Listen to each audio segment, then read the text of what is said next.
नमस्ते भारत, आपण बघत आहात WH न्यूज. मी विजय कवसे. सध्या मी नागपूरच्या संविधान चौकामध्ये आहे आणि संविधान चौकामध्ये लगातार जे आहे आंदोलन होत आहे.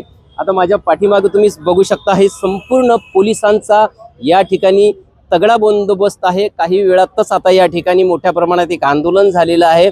त्या आंदोलनासाठी पोलिसांचा मोठा असा बंदोबस्त या ठिकाणी आहे. मोठ्या प्रमाणात संपूर्ण जो हा परिसर आहे भरल्या जात आहे आणि मागणी एकच आहे. जे दिल्लीमध्ये जे आंदोलन चालू आहे, सोमन वांगचुक आणि अभिजित दिपके यांचं मागणी एकच आहे की धर्मेंद्र प्रधान यांनी इस्तीफा द्यावा. या मागणीसाठी नागपूरच्या संविधान चौकामध्ये मोठ्या प्रमाणात रोज असे आंदोलन होताना दिसत आहे. माझ्यासोबत बर्डी पोलीस स्टेशनचे वरिष्ठ पोलीस निरीक्षक राऊत साहेब सुद्धा आहे. लगातार जे आहे या म्हणजे संविधान चौकामध्ये जेही आंदोलन होतात त्या आंदोलनाची जी जबाबदारी आहे त्यांच्याकडे आहे आणि सुरक्षाच्या दृष्टिकोनातून जे आहे संपूर्ण ते लक्ष ठेवून आहे. सर, काय सांगाल, एकंदरीतच रोज या ठिकाणी आंदोलन होते, कशा पद्धतीनं तुम्ही हाताळताय?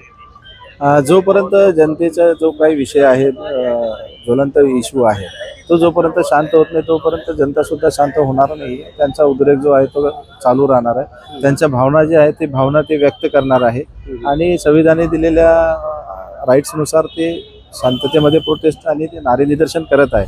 अशाच प्रकारे जर त्यांनी शांततेच्या मार्गाने जर सर्व नारे निदर्शन आणि प्रोटेस्ट करण्याचा जो काम आहे आणि त्यांचा जो विषय आहे तो विषय शासनापर्यंत जे मीडिया आहे, प्रिंट मीडिया आहे, सोशल मीडिया आहे आणि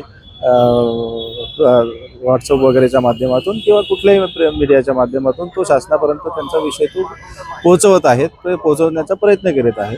असे करीत असताना ते ज्या वेळेला शांततेने करतात तर त्यावेळेला पोलीस सुद्धा त्यांचा सहकार्य करतात आणि कुठलाही अनुचित प्रकार घडू नये या दृष्टीने प्रिकॉशन म्हणून आम्हाला सर्व गोष्टीचा बंदोबस्त ठेवावा लागतो. त्या अनुषंगाने आम्ही सर्व बंदोबस्त इथे प्लॅन करून लावलेला आहे. आंदोलनाच्या परवानगी संदर्भात काय सांगा? एकंदरीत कोणालाही जरी समजा आंदोलन करायचं असेल तर ते तुमच्याकडे परवानगी घ्यावी लागेल या ठिकाणी संविधान चौकात.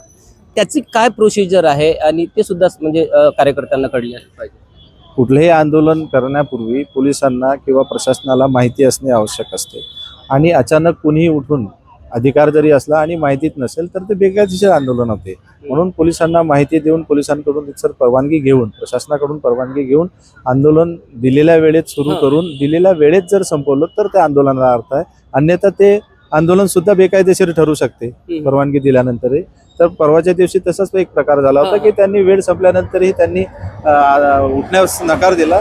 त्यांना आपण कन्व्हिन्स करण्याचा प्रयत्न केला तरी सुद्धा ते कन्व्हिन्स झाले नाही. त्यानंतर प्रशासनाने योग्य ते कारवाई केलेली आहे. अशा वेळेस मग काही गुन्हे वगैरे दाखल करत आहे का तुम्ही कार्यकर्त्यांवर? निश्चितच जर त्यांनी पोलिसांनी दिलेल्या निर्देशाचं जर पालन केलं नाही तर त्यानुसार योग्य ती कायदेशीर कारवाई जे असेल ती कायदेशीर कारवाई आम्ही करतो. गुन्हा असेल तर गुन्हा दाखल करतो. या ठिकाणी होणाऱ्या आंदोलकांना तुम्ही काय आवाहन करणार? इथे जे होणारे आंदोलन आहे त्या आंदोलनकर्त्यांना आमचं एकच आव्हान असेल की पोलीस प्रशासनाला मदत करा, त्यांचं तुम्ही ऐका, शांततेमध्ये करा आणि शांततेमध्ये आपला विषय मांडून निघून जा आणि दिलेल्या वेळेत तुम्ही संपवा, जेणेकरून कुठलाही प्रशासनावर ताण येणार नाही, तणाव येणार नाही, कुठेही ऊर्जा उत्पन्न होणार नाही, कुठेही पब्लिक आणि पोलीसचा आमनासामना होणार नाही. असं कुठलेही कृत्य जे आहे ते पब्लिकने करू नये, एवढंच आमचं आव्हान असणार. नक्कीच आंदोलन करण्याचा राईट्स हा सगळ्यांनाच आहे.